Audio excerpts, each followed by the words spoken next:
Patuloy na tinatahak ng bagyong Opong ang direksyon patungong Mindoro Island at inasahang tatama ang sentro nito sa Oriental Mindoro sa pagitan ng alas 12 hanggang alas 2 ng hapon. Ngayong araw, dahil dito nakataas ang Tropical Cyclone Wind Signal number 3 sa buong Mindoro Island, Marinduque, Romblon at Batangas. Para sa latest update tungkol sa bagyong Opong, pakinggan natin ang ulat ng weather specialist mula sa Pag-asa na si Chris Perez. Magandang araw, narito ang latest update natin sa bagyong si Opong at sa pinag-ibayan nitong habagat. So dito sa ating latest satellite imagery, makikita nga natin na patuloy ang kumikilos dito sa Visayas area ang tinatayang sentro ng bagyong si Opong, at kaninang alas 10, ito ay nasa may bandang coastal waters na ng Ferrol, Romblon. Taglay ni Opong ang lakas ng hangin na umabot hanggang 110 kilometers per hour malapit sa gitna nito, at ang pagbugso ng hangin naabot ng hanggang 150 kilometers per hour. Sa ngayon kumikilos ito sa direksyong Pakanluran sa bilis na 35 kilometers per hour.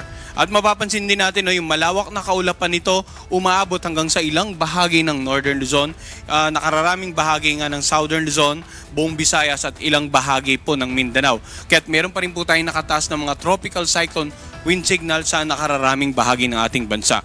Samantala dito naman sa kanlurang bahagi ng Visayas at Mindanao, pinag-iba yung habagat pa rin ang inaasahan natin na magdudulot ng mga pag-ulan. Makikita na sa pinaka-latest forecast track ng bagyong si Opong na kagabi nga ay tumama dito sa may bandang Eastern Samar ang tinatayang sentro nito. Then kaninang madaling araw, tumawid ng lalawigan ng Masbate, at ngayong umaga nga tumama unang-una dito sa may bandang San Fernando, Romblon, and then dito sa may bandang Alcantara, Romblon. At inaasahan nga natin sa pagitan ng alas 12 hanggang alas 2 ngayong hapon ay tatama naman ang sentro nito dito sa may bandang Oriental Mindoro, tatawirin ng Mindoro Island hanggang sa tuluyan ng makalagpas ng landmass ng ating bansa.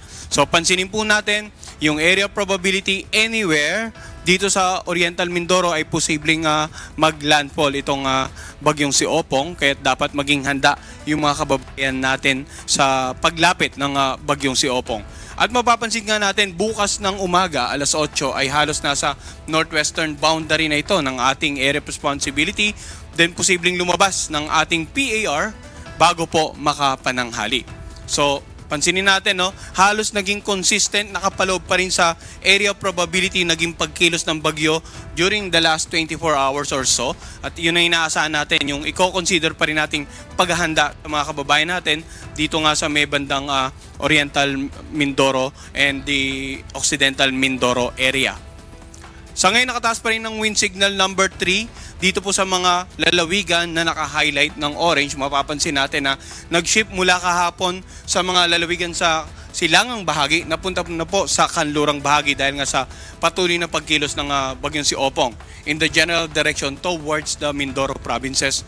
Signal number 3 sa naka-highlight ng orange sa lalawigan po ng Batangas, sa Marinduque, dito sa Romblon, Mindoro provinces at sa northern portion ng Aklan at dito rin sa Caluya Island. Samantala, signal number 2 naman sa mga lugar na naka-highlight ng yellow. Makikita po natin itong southern portion ng Zambales, itong Bataan, southern portion ng Pampanga, southern portion ng Bulacan, sa Metro Manila, wind signal number 2 rin po, and then dito sa Rizal, Cavite, Laguna, and then southern portion ng Quezon, and then dito sa southern portion ng Camarines Sur, sa Albay, sa Sorsogon, sa Masbate, Calamian Island, Cuyo Island. Wind signal number 2 rin po sa northern portion ng bandang Antique, sa natitirang bahagi ng Aklan, sa Capiz, sa northern portion ng Iloilo, sa northern portion ng Negros Occidental, at dito rin po sa extreme northern portion ng Cebu, kasama nga yung Bantayan Island. Dito sa extreme western portion ng Northern Samar, yung mga malilit na isla po doon, extreme western portion ng Samar. So yung mga lalawigan po or yung mga munisipalidad na nakapaloob dito sa mga bahagi na may mga wind signals ay nakapaloob po sa ating Tropical Cyclone Bulletin, which is also available for download sa ating official website, no? And then wind signal number 1 naman sa mga lugar na naka-highlight po ng light blue.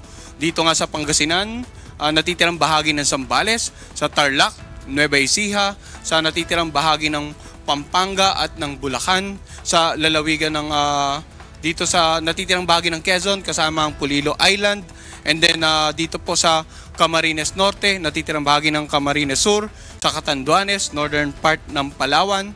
Wind signal number 1 din po sa natitirang bahagi naman ng Antique, ng Iloilo, ng Guimaras, ganun din sa northern portion ng Negros Oriental, northern central portion ng Cebu, northern portion of Bohol, dito po, natitirang bahagi ng Northern Samar, natitirang bahagi ng Samar, yung buong Eastern Samar, Biliran, Leyte, Southern Leyte.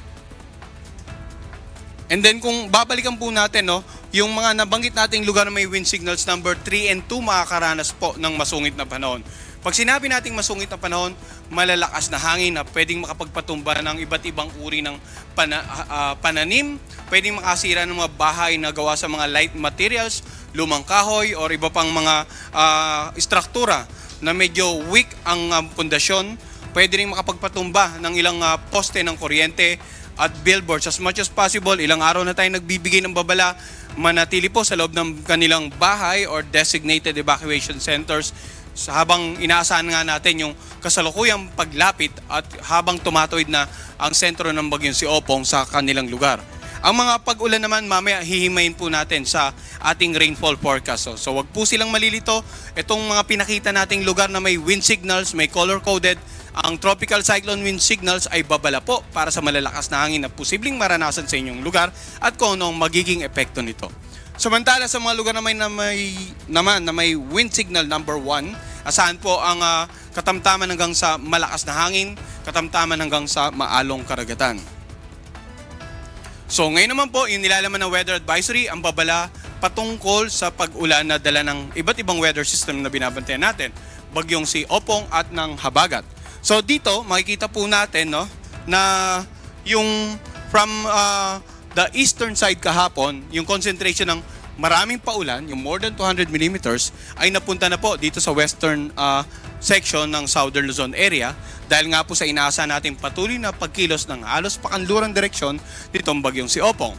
More than 200 millimeters of rain sa lalawigan ng sa Mindoro provinces, ganon din dito sa Romblon at kasama nga Ilubang Island. Samantala, areas na naka-highlight ng orange, around 100 to 200 millimeters of rain dito sa Laguna, sa buong Quezon, Marinduque, Batangas, Cavite, and dito nga sa may bandang Quezon kasama itong Polillo Island, Masbate, Aklan, Capiz at Antique. Samantala, mga 50 to 100 millimeters of rain sa mga areas na naka-highlight ng yelo.